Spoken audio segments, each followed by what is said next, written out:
In the Shona culture, there's a word that they use, ukama.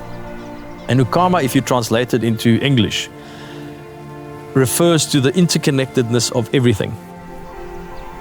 The rock is connected to the tree, is connected to the soil, is connected to the grass, is connected to me, it's connected to you.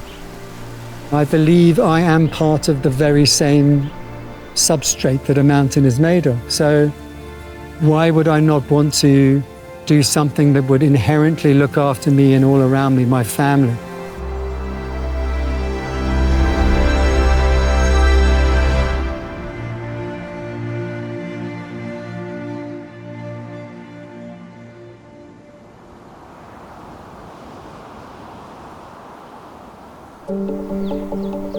When you're in these mountains, you have a sense of how ancient they are. They have quite a presence where you feel, these mountains have seen a lot come and go.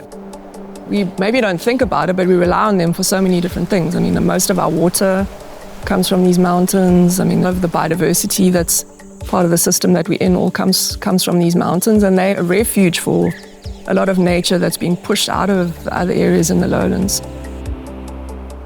The Riviersonderend Mountains are one of numerous mountain chains in the Cape Floristic region that have very high plant diversity, and a lot of them are very rare. I always had an interest in getting to the high mountains, and this was one of the many peaks that I chose to come and explore. And at that time I realized this was one of the hotspots, particularly for erica. There are in fact 4 undescribed ericas growing on this mountain. They don't even have names yet, in addition to another 50 or 60 species that do occur up there. And it's the biggest genus of plants in Africa, about 800 species. What we tend to do as nature lovers, we tend to enjoy mountains. We love the view, we love the rivers, we love the flowers. And now I'm seeing these aliens, and often they're not on the paths. You have to go to the seeps and the cliff faces away, and you suddenly see just how bad it is. So the mountain was, if I can, the way and put it in my own words, it felt like it was suffering. It felt like it was wounded, and it kind of asking for help.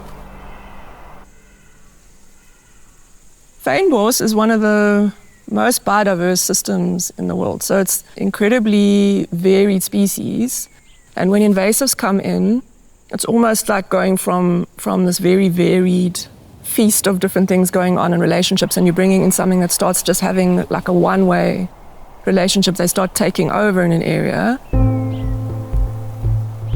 The risk of aliens obviously pose the threats to the indigenous vegetation, also water provision for communities. So if aliens are not being managed and catchments are not being managed effectively, the water that the towns will receive will be very, very minimal. Hierdie pine trees is waterdiewe wat ons water steel. So as ek 'n berg moes gewees het, sou ek al hierdie pines van my rug af geskop het. Also, an important aspect of alien plants is that they create what we call fuel load.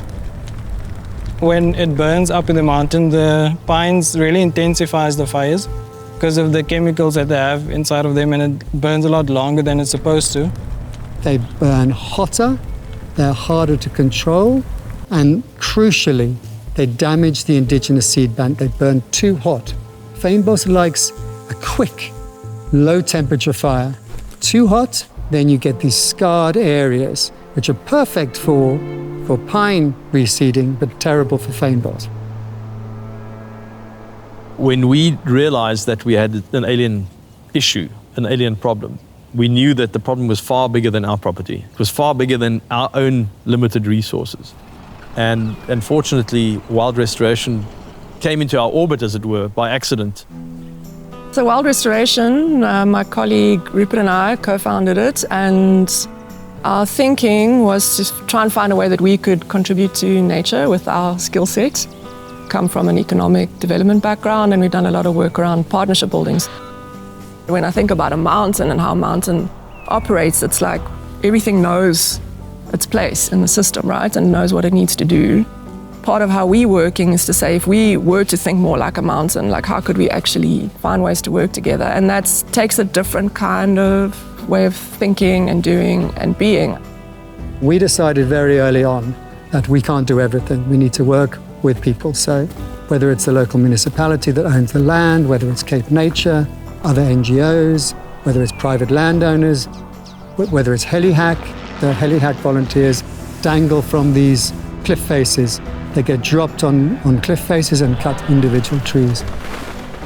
And so it all just snowballed. It just started off as just a little passion that Michelle and I had, and then suddenly it just grew and grew and grew. And we said, that's it. We're going to dedicate our lives now to this, solving this problem of removing aliens from the mountains. The wild restoration team, we've been a team for about 4 or 5 years now. We've done quite a lot of work in various mountains. We don't work in one area only. So you're outside in the elements. You have to take the good with the bad. You just make the most of it.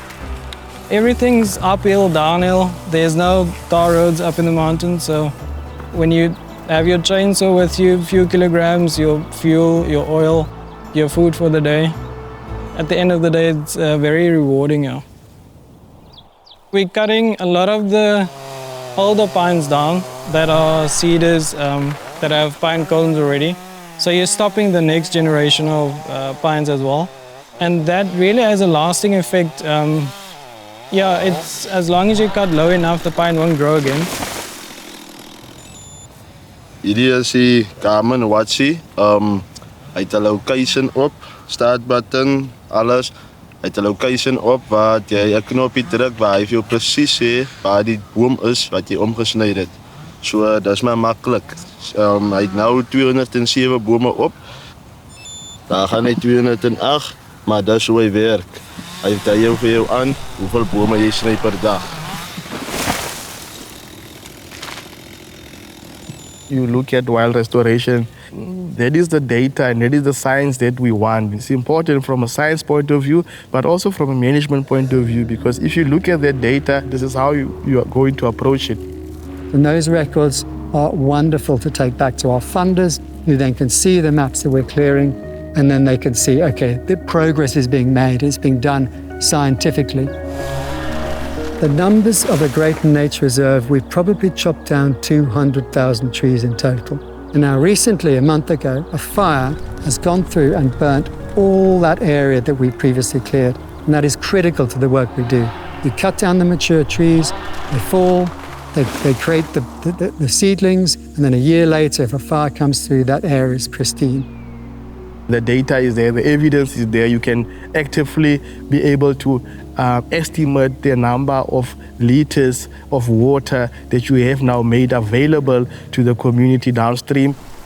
This week, we will save at least 10 million liters of water per year from the amount that we're losing in terms of runoff losses from these trees here.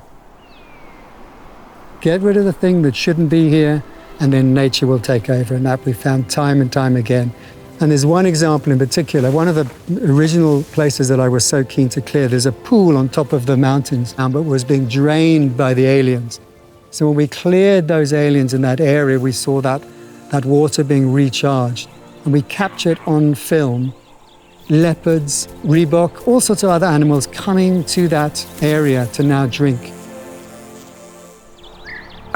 We can imagine how incredible these mountains would be if there was like thriving, alive, vibrant fynbos with all of the species and the whole system that came with that. It's an ancient system, so yeah, it does give us insights into what's happened long time ago. And yeah, it kind of puts us in our place to realize that we've been around for such an infinitesimal time. We have to have a relationship with these mountains in the long term, and also start thinking even beyond our lifetimes. Progressively, there are fewer and fewer parts in the world that are wild nature. But here is an opportunity to actually rekindle nature.